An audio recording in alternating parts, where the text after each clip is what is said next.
In my last Victoria 3 video, we talked all about the built economy and how to build a monstrous mega economy through buildings. Well, in this video, we're going to take a slight step back. We understand buildings and the economy. We need to now understand the political economy, the people, the laws, and that kind of thing. Welcome back to Victoria 3. This is an economics guide and tutorial, and my name is JumboPixel. Consider subscribing if you haven't already. We're having a blast. Let's jump in. Before we go any further though, we need to quickly, of course, look at our budget. My general advice, and I won't repeat it again because you've probably heard it a few times if you're a regular viewer, is to increase taxes up to high, lower wages down, because the minor loss of approval and wealth in the hands of these people doesn't matter too much, and of course bring in your chosen consumption taxes, mine as you can see here on screen. This will give us plenty of money to play with and continue to construct things. It's an expensive business. However, when you click in on the territories and start to have a look at what's actually going on, you'll see that turmoil could be on the rise, especially if you don't have institutions in place to keep it down and if your taxes are very high. If I crank them up to full for a minute, we'll start to see the relative stability of the region begin to change. Now, of course, this will play out slowly over time or massively in one go if you have maybe trying to push through a law that you shouldn't. Something with a low chance will be likely to piss people off. Radicalism or turmoil may follow. If you have a look at the graph here, you can see the period in history where I had my taxes up full, and I was maybe not treating my people the best across the board.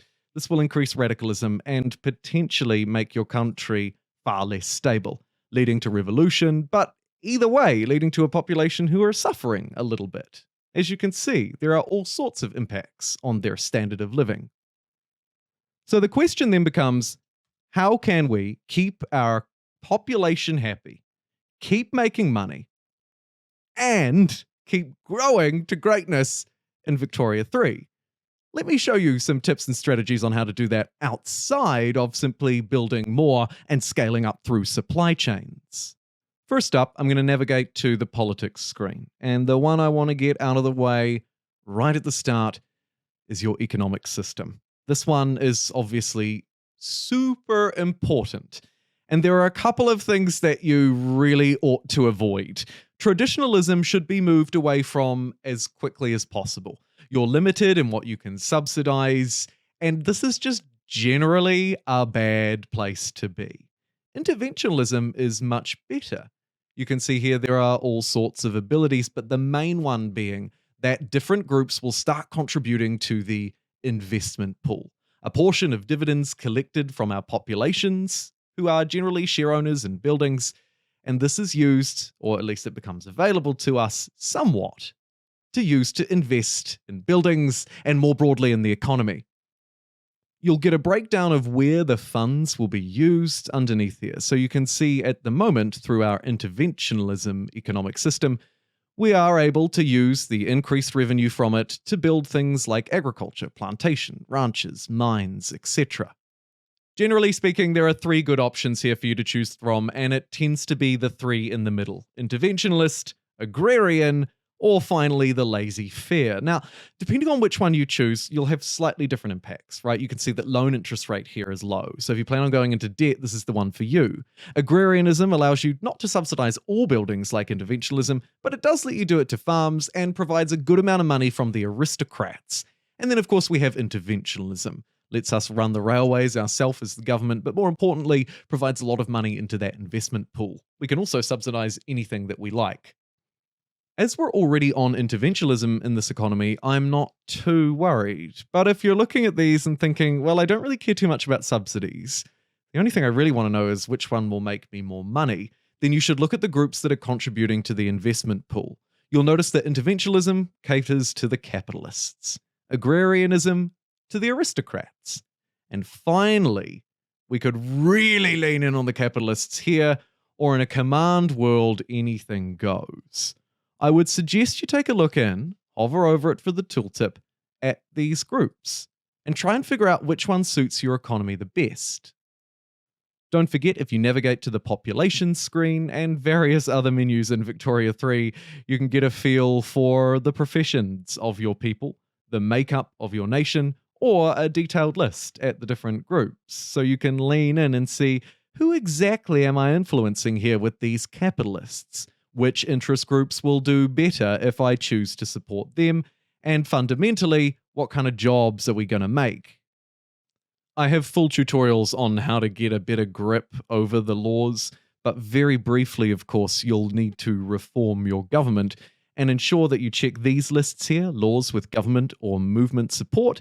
These are the ones that you'll be able to enact, and it'll depend on which interest groups are in power. You can reform your government and put different groups in. Higher legitimacy means laws will pass faster. So generally, having a higher legitimacy score is better. It will also help to reduce radicalism. Before you go reforming your government, though, there are a few other laws in particular that you need to look at if you want to really free up your economy. The most significant one in terms of cash in the bag is obviously going to be the taxation law here. Now, hovering over this will probably blow your mind. Generally speaking, the further down the list you go, the more money you will make. Consumption-based taxes and land-based taxes will be the most common. Per capita tax is where we're placed at the moment, right in the middle. Current revenue, £51,000. You'll see by dropping down, it really takes a huge chunk out of my revenue. If we move up to something like proportional taxation, we'll get a bit extra money. And likewise, graduated taxation, although this one can be a little bit different. Again, this is the kind of command-style taxation. It doesn't quite provide as much money. By and large, you want to shoot for per capita taxation or proportional taxation. These will tend to bring in the most money.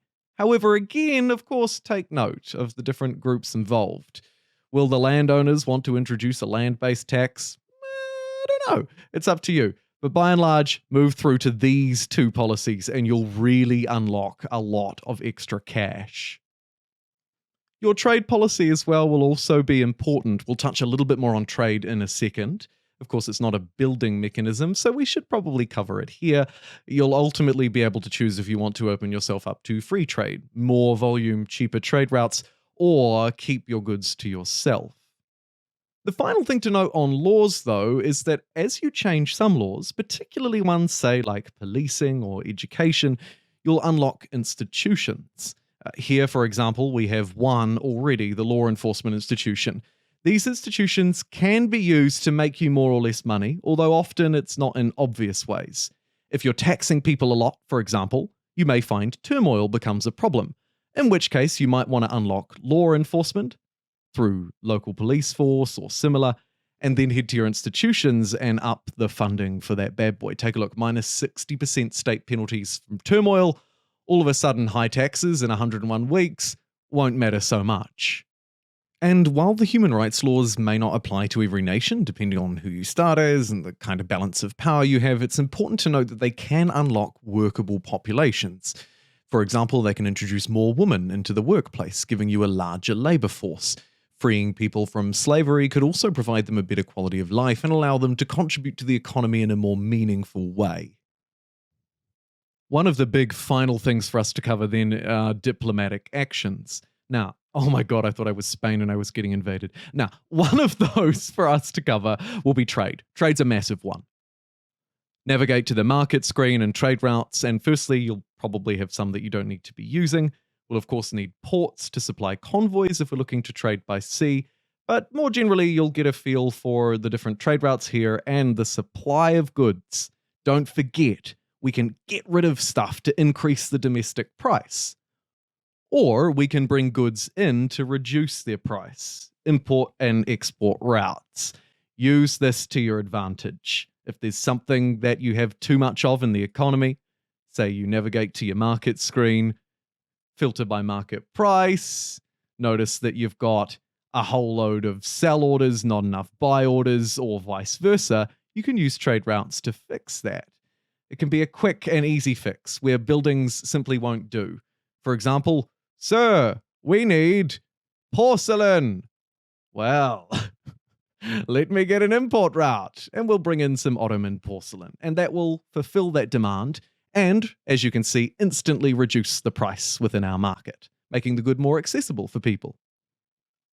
Another quick tip that you might need to enact if you find that a lot of your goods are being sort of stolen through trade, like that people are just trading with you and taking a lot of stuff, you can actually just simply stop the AI from doing that by right clicking on them, expelling their diplomats, a great first start, and then you can move to completely stop them from trading with you by moving for an embargo. If you're playing as a especially minor nation or you'd like to level up your power, you can also use diplomatic actions to try and join another market. Don't forget, if you swap to the trade lens, you can see all of the different markets that are currently operating. The British market, for example, is huge, and it includes a whole load of puppeted territories and dominions that operate within it. It can be a good way for a smaller place to build up its supply and get access to a whole load of extra resources instead of having to rely on trade routes, which of course can be expensive to upkeep and fundamentally rely on your friends staying your friends and them being able to keep their ships, land borders, and convoys safe and free to trade. Ultimately, as we move through the game, we might also look to our military. Here, like with any other good or service, we can upgrade the kind of production methods that it's using and therefore increase demand for certain goods in our economy. You can see the price of artillery is about to skyrocket if I move to mobile artillery for my barracks. Of course, using our tried and true strategies, we could look to move to the market screen and import more of the artillery good. Fixing that issue, we could look to build more. We have a variety of options to balance out a mega economy in Victoria 3. Mine at the moment is cruising along with pretty low taxes, fairly high wages, and still far too much profit. Thank you so much for joining me again today for some more economic tips in Victoria 3. Hopefully this will get you on the right foot for building a great economy. Remember, it's all about using what you have. Use all of that sweet, sweet money because sitting here, it's doing nothing. Access diplomatic tools if you need to, like expanding, joining a customs union or different market, or increasing trade with other nations. A reminder, of course, I've covered it many times, but you will need to have a declared interest in a region to really operate properly within it. Otherwise, you'll be somewhat limited in how you can engage with the states, unless they have an interest with you. Thank you very much for joining me, everybody, and I'll see you all next time.